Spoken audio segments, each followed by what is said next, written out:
Hey friend, welcome. I'm so excited to have you here listening to another episode of the Pattern Design Circle podcast. Here we talk all about the ins and outs of designing knit and crochet patterns and running a business that makes it all possible. I'm Jessica, your host, knitting pattern designer, design mentor, and the friend in your ear. Can't wait to dive right in. For knit and crochet pattern designers that are feeling lost, lonely, or frustrated in their business. It connects you with a supportive community that's always eager to answer your questions and help you through the hard times. And there's loads of resources and activities specifically catered to business and designing. Sound like your jam? Check it out at snickerdoodleknits.com/design-circle. That's snickerdoodle, like the cookie, knits, knits.com/design-circle. All right, let's get into it. Welcome to episode 6 of the Pattern Design Circle podcast. Today we are talking all about test knitting or crochet. It applies for both crafts. So if you watched episode 4, which was about tech editing, I did give a bit of an overview on what test knitting is, the difference between tech editing and test knitting and all of that. But I will go ahead and let's chat about that for a little bit, just in case you haven't listened to that episode, or if you're listening to this episode before that episode. So test knitting versus tech editing. Tech editing is where one person goes through and reviews your entire pattern from a technical level. So tech editing is actually technical editing, but they're looking at especially the numbers, all of the math, making sure all of the numbers work for stitch counts, for increases, for decreases, for all of the sizes, for the measurements that you're actually giving your customers, the even things like the yarn requirements that you give them. And then they're also looking at things like punctuation and grammar and really looking at making sure that the pattern is clearly written, that it's going to be easy to understand for your knitters, things like that. All right, now usually test knitting or test crocheting is a group of folks. Often you want to have all of your sizes tested. And if you have multiple versions of the pattern, like say a charted version and a written version, you want to have both of those tested. Now, testers, they are not doing the math. They're approaching it just like somebody who has purchased your pattern and is working through it. So they're testing it as a customer, basically. But then their job is to give you feedback in return. So as things are typically structured, at least right now in the current climate of our industry, testers are typically testing for free, with the exception that usually you give them an additional pattern. There are a lot of different thoughts around that. I personally would love to be able to pay test knitters for their time because it's valuable. We are paying tech editors typically. More on that in episode 4. But the problem is often as designers are not making enough money on our patterns to even be able to pay for testing. So that's a whole nother conversation I'm sure we will talk about at some time. But in general, you can expect that your testing is free or you're not paying your test knitters. Now, the testers are primarily checking to make sure that your sizing works. They choose a certain size to make sure that it can fit them or somebody else that they're knitting for, crocheting for. And then they're also checking to make sure that the pattern is easy to read, that it makes sense as a knitter or a crocheter. So if you have some instruction on how to do something very specific, they can follow that instruction and let you know, hey, I don't know what you're trying to say here. Or, oh, this was so clear. This helped me so much. This was extremely helpful. Now, test knitting and tech editing, I think, are both very important. Here's why. the tech editor is looking at all of the math. They're the person that you're paying, and really make sure that everything is correct from a mathematical perspective.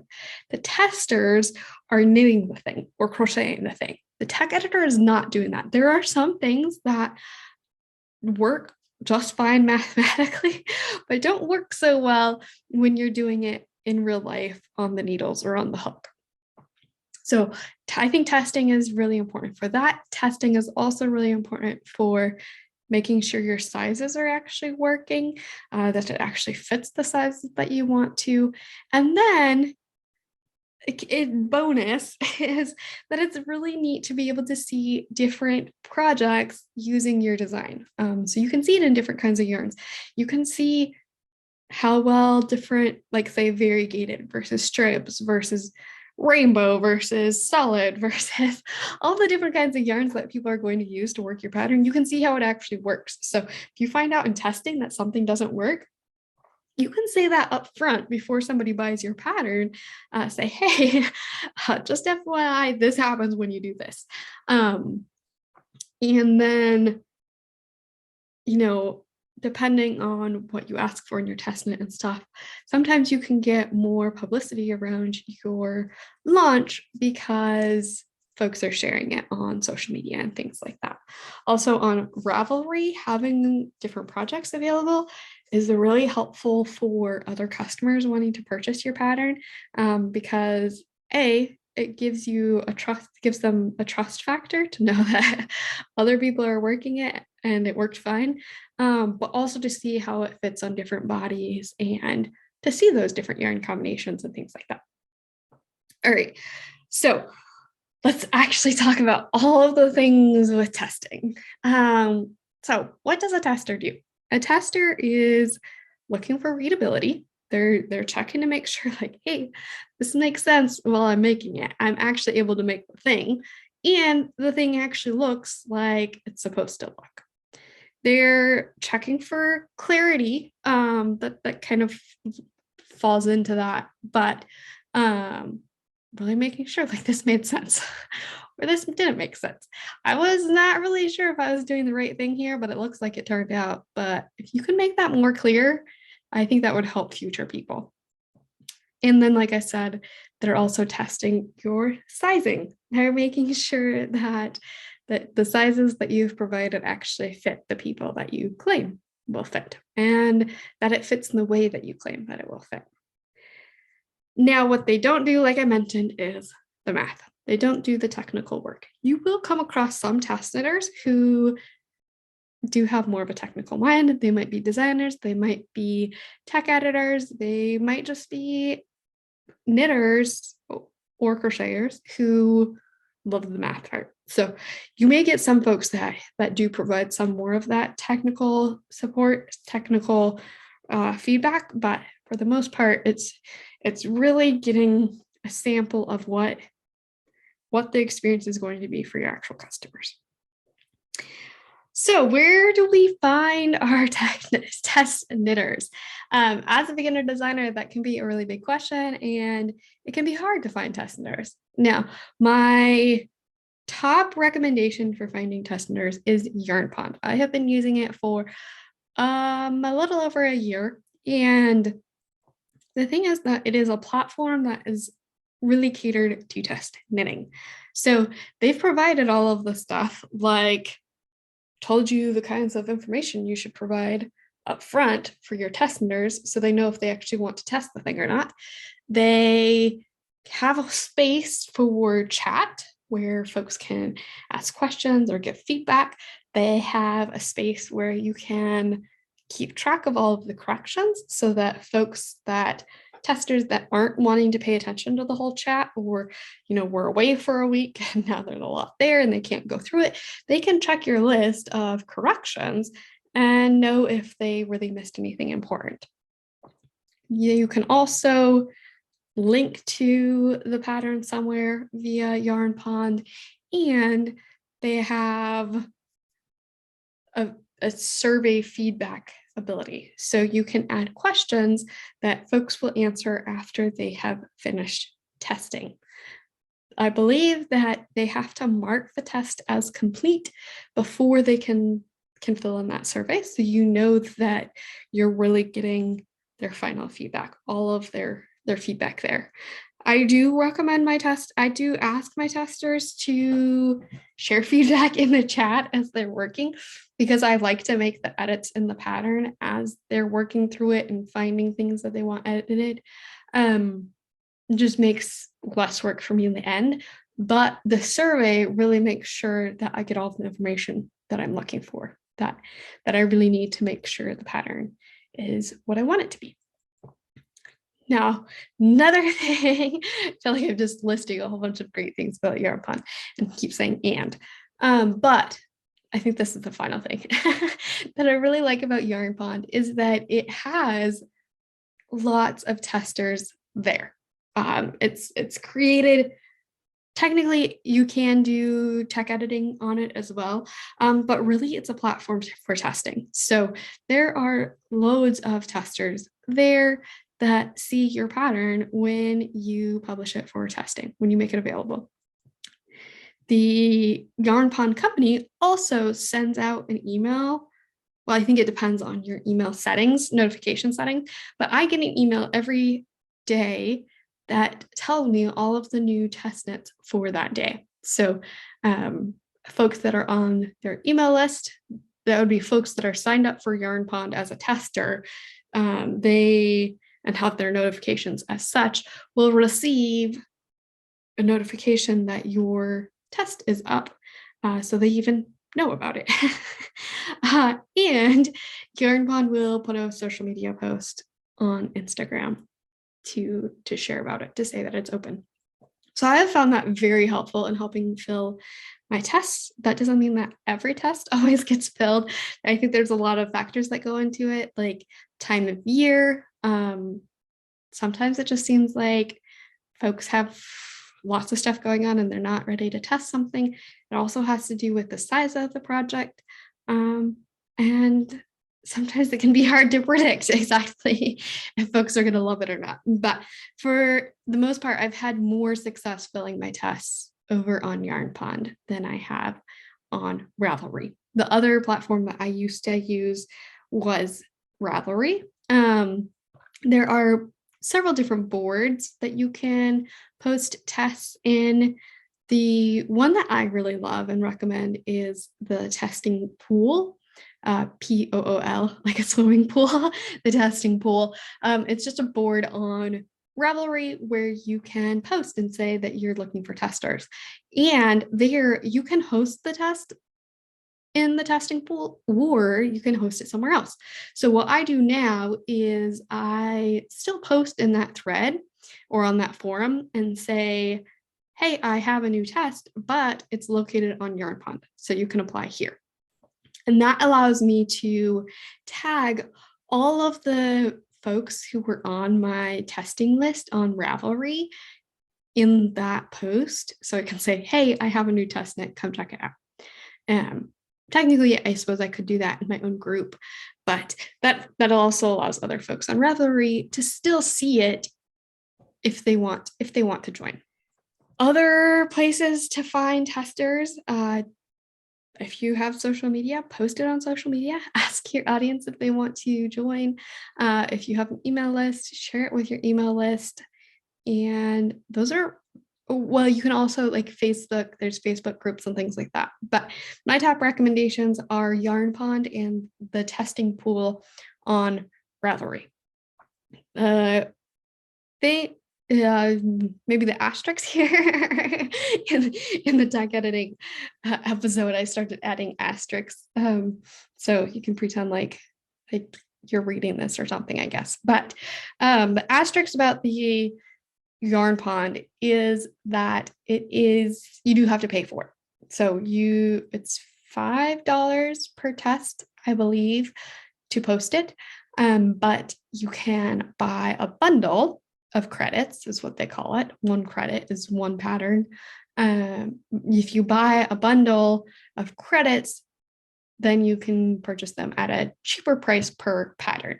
So when I joined little over a year ago, I bought a bundle and I think it says I still have like 11 credits left. I thought I was going to be doing all sorts of patterns last year and this year. And then I started mentoring designers and the design circle and all that kind of thing. So I haven't been publishing or designing nearly as much, but that it's nice to know that it's already paid for and I don't have to pay for it for a while. All right, so those are the different places to find it. Now let's talk about where you can actually run the test. You can run the test, like I said, on YarnPond. You can also run the test on Ravelry, on the testing pool. And then several folks also run tests in a large variety of other places. So some folks like to host a test on Instagram in messages. They'll just add all of the testers to one group message and everybody can communicate that way. Some will do it via email. So they have a group email list and folks can respond that way. Some folks will do like a Discord server. And then that way they can kind of set it up a little more like YarnPond, where they have different, what Discord calls channels, basically threads, where folks can have different conversations. So you could have one that is specifically for chat, one is that for feedback, one is for photos, things like that. Personally, I don't like hosting on Instagram or email. I've done it via email. I have not done it via Instagram, but I don't like having all of the feedback okay, so for emails, folks sometimes will respond to the whole thread. Sometimes they'll send separate emails, and I find it just a lot harder to keep track of all of the things. Instagram, I guess, probably isn't that much different than the chat part of YarnPond, but then you don't have all of the different features of being able to ask a survey, things like that. I did for a while on Ravelry, I had created an external survey. So like something with MailChimp or SurveyMonkey or Google Forms that I would link. So you could do that on Instagram or Discord or things like that. Something I just remembered talking about YarnPond, I didn't finish my thought on the fact that there are lots of testers there on the group, on the platform. They also have the ability to review testers and to review designers. So you can look when you are accepting test knitters or crocheters. So you can see if they have done other test knits. You can see like review testimonial kind of things from other designers. And there's a star rating. YarnPond gives you the exact information on how to rate testers, and it's all based on how much they completed in the test net. But then you can see the star rating. So if you're worried about somebody, quote unquote, ghosting you, which means that they take the pattern and run and never give you feedback, you can get an idea of who's doing that on YarnPond based on their star rating or on the comments from the designers.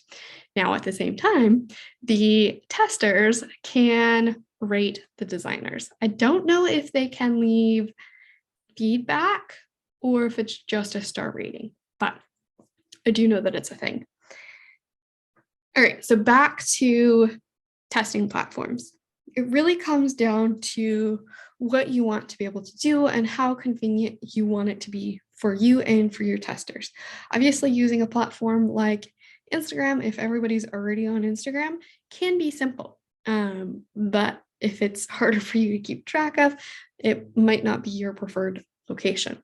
Also, if you want something a bit more organized, where you have the options to have different threads or different organization, YarnPond or Discord or Slack might work better for you. I will say, I've said a lot of very nice things about YarnPond, but I won't say it's perfect. When I first started, especially, I was a little annoyed with, or quite annoyed with a lot of the different features, and like you have to complete all of this stuff in order to submit it, and then you have to, anyway, just different things that the way that it's set up that it's not completely flexible for you to just do whatever you want. However, I do really like it now. I feel like it saves me a ton of time in things like managing the test knitters and reminding them, hey, I still need your survey, or the deadline's coming up this day, because YarnPond sends all of those notifications and tells testers all of that kind of stuff. All right, let's talk about compensation.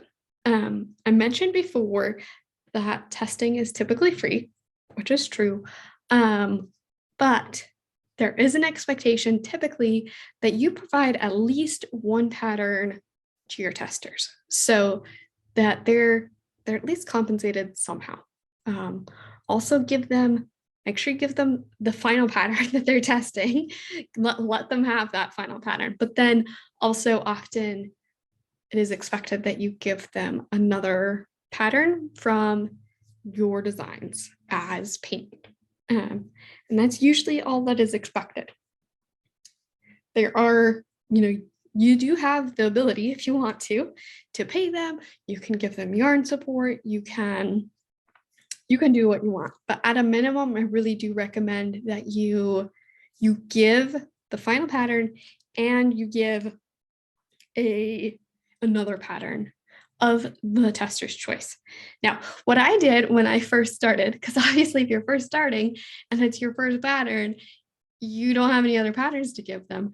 I gave them until the end of the year to choose any of the patterns that I published that year, which was probably close to 10 patterns, 8 patterns. I don't know. Maybe 8 patterns.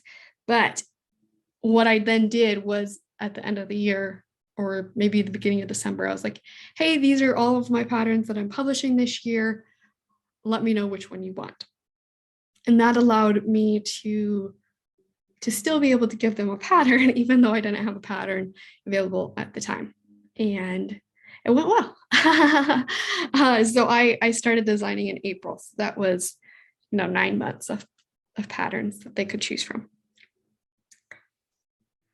All right, how do we run a test knit? First of all, we're going to publish the call.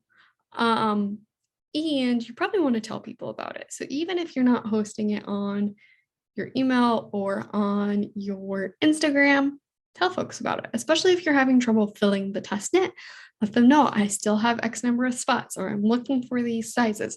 So you tell them about it on Instagram and or via your email list.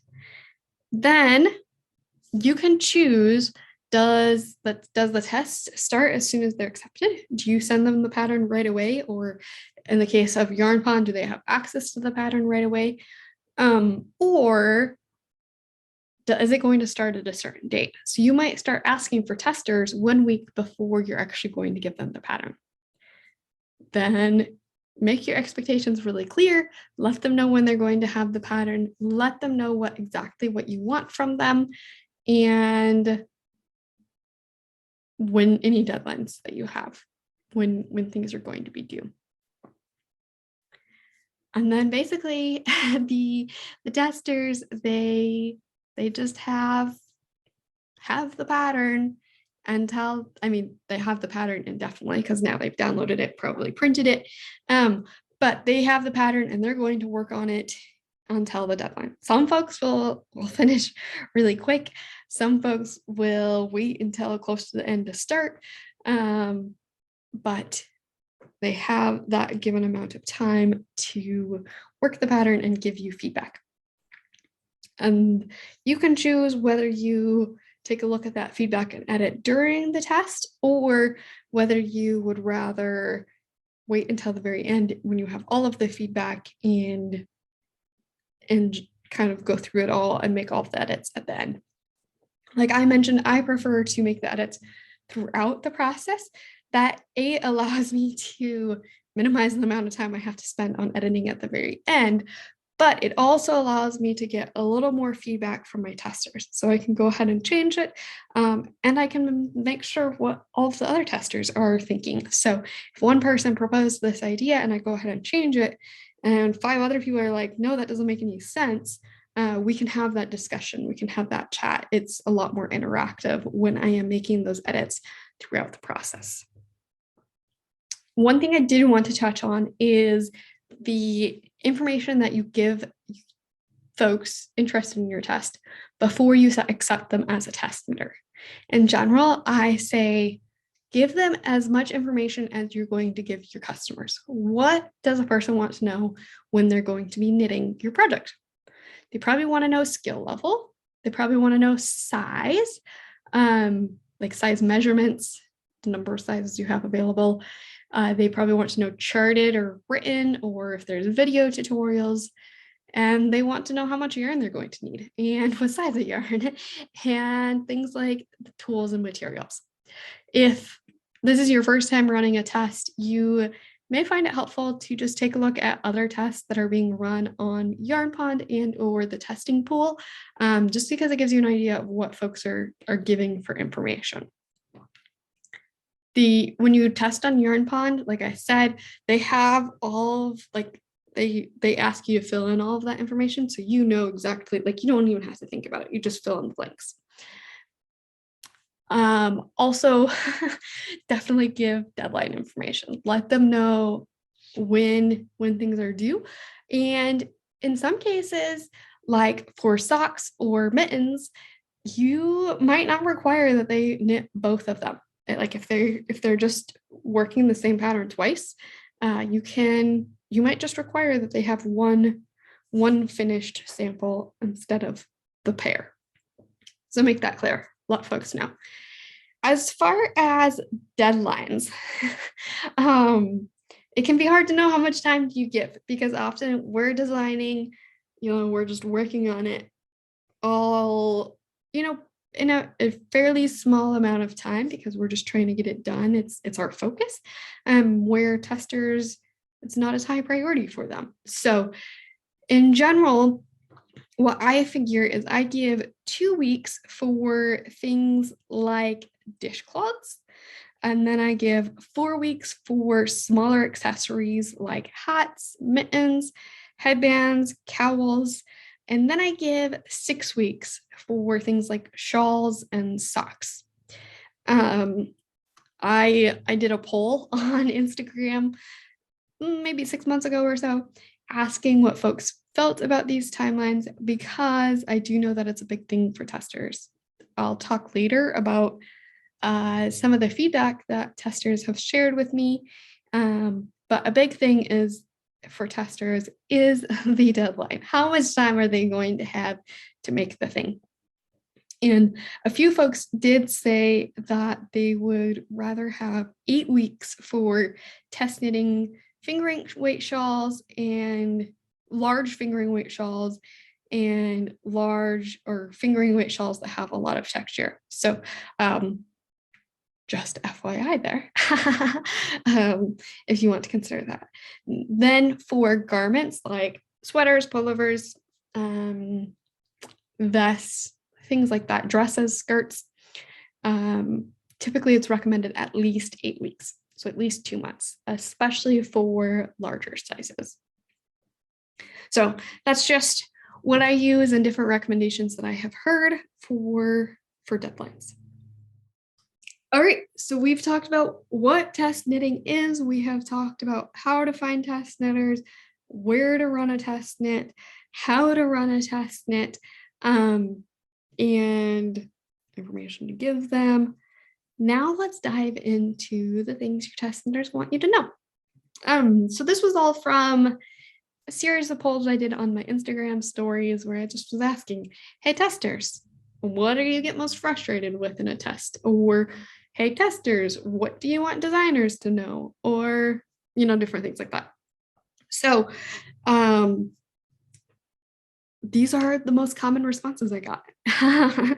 First of all, testers want to make sure you give plenty of time for them to work the thing. They are usually have a full-time job outside of testing, and they have a family and a life.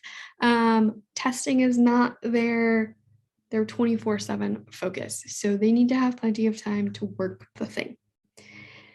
The second thing that I heard a lot of is they want designers to communicate throughout the test knit or crochet.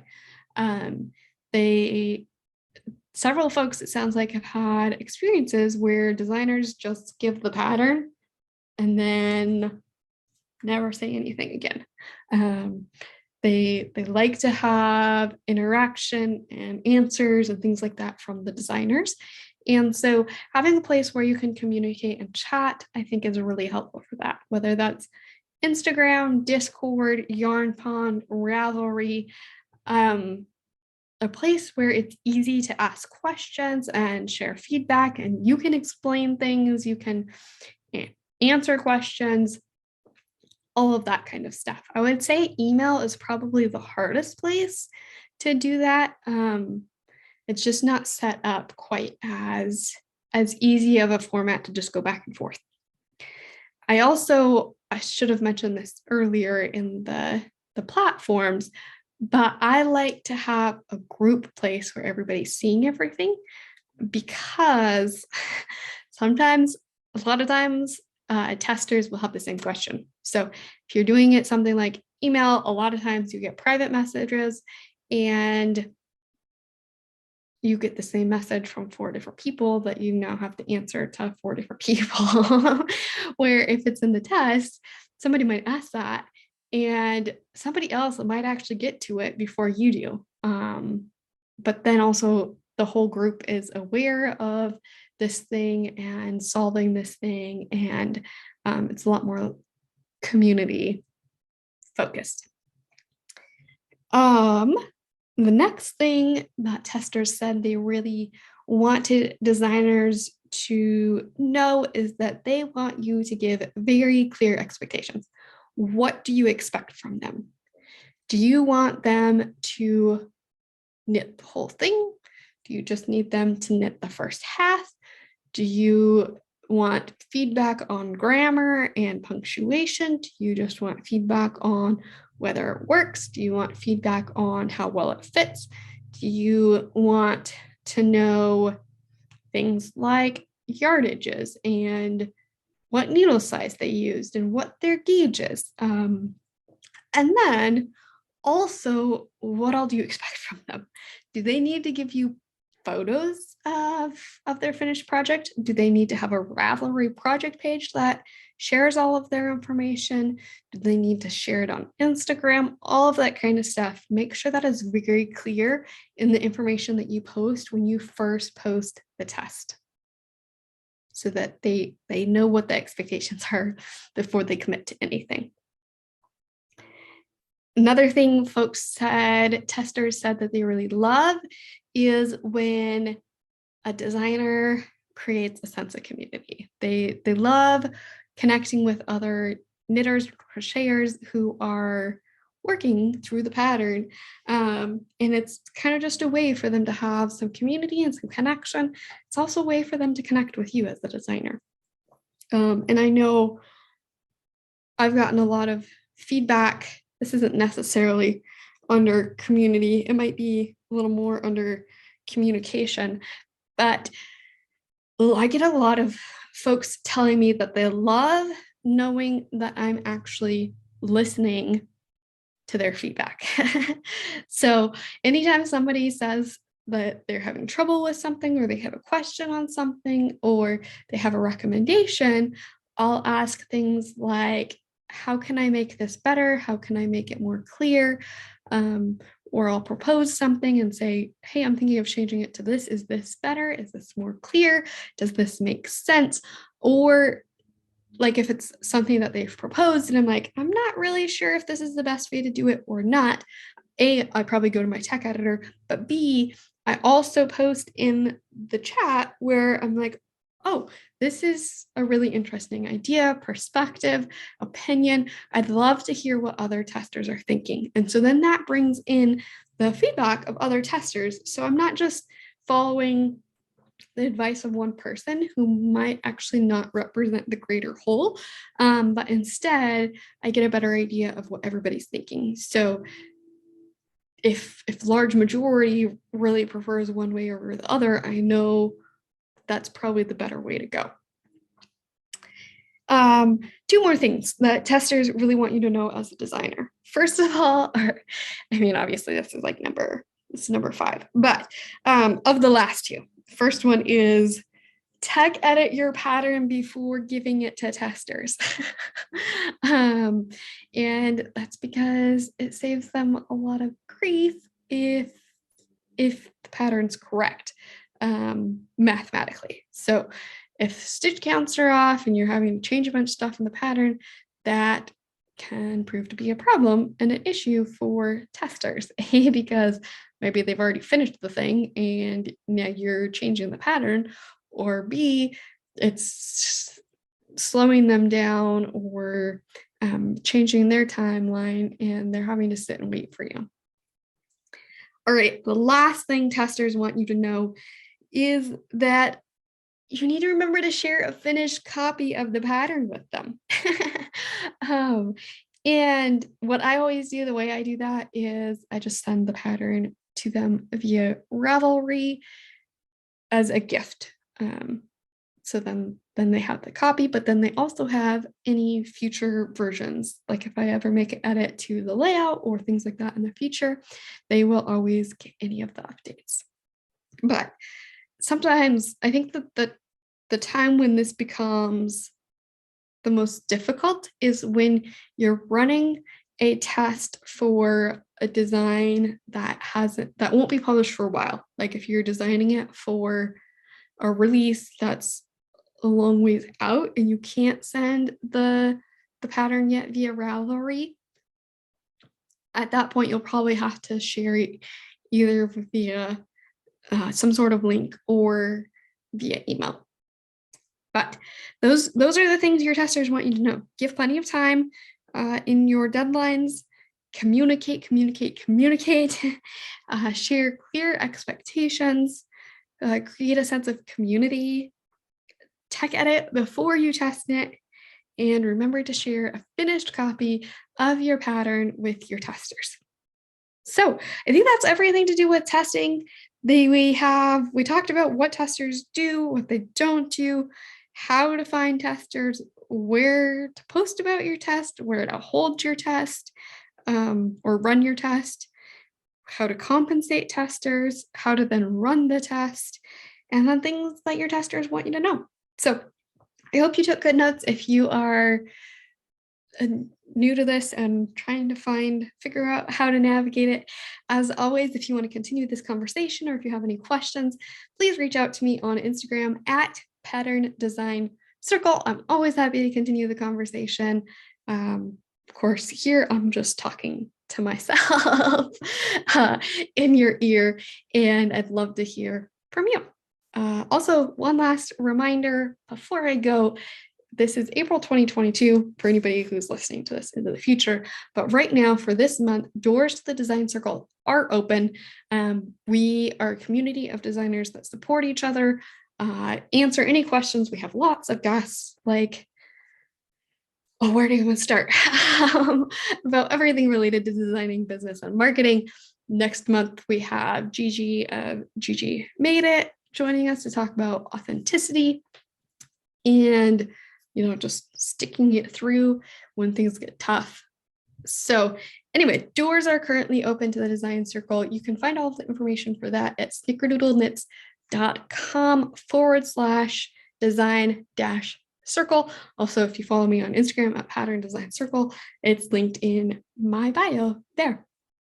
But till then, I hope you have until next time, I didn't even say, next episode is going to be talking all about starting your first design if you are a beginner designer. So I will talk to you then. But until then, I hope that this information on tech editing 2 episodes ago and now testing is really helping you understand how those processes work, how they fit together, what the differences are, and how to make them more smooth. So I will talk to you soon. Wow. Thanks so much for listening to this episode.